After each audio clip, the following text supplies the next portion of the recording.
Director Prashanth Varma దర్శకత్వంలో తేజ సజ్జా అమృత అయ్యర్ జంటగా నటించిన చిత్రం హనుమాన్. ఈ చిత్రంలో వినయ్ రాయ్, వరలక్ష్మి శరత్ కుమార్, గెటప్ శ్రీను, సత్య తదితరులు కీలక పాత్రల్లో నటించారు.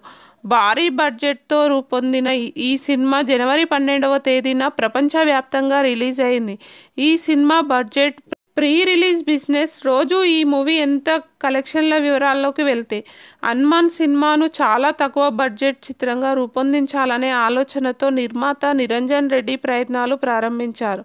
కానీ ఆ సినిమా ఓ దశలో భారీ బడ్జెట్ ప్రాజెక్టుగా మారడంతో భారీ బడ్జెట్ చిత్రంగా రూపొందింది.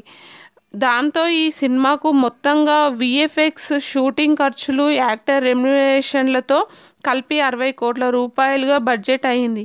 హనుమాన్ మూడో రోజు కలెక్షన్స్: నైజాం 1.9 కోట్లు, సీడెడ్ 1.3 కోట్లు, యూఏ 90 లక్షలు, ఈస్ట్ 1.7 కోట్లు, వెస్ట్ 1.3 కోట్లు, గుంటూరు 1.3 కోట్లు, కృష్ణా 90 లక్షలు, నెల్లూరు 1.2 కోట్లు, ఏపీ తెలంగాణ టోటల్ 8.2 కోట్లు, ఓవర్సీస్ 1.8 కోట్లు, హిందీలో 7.3 కోట్లు.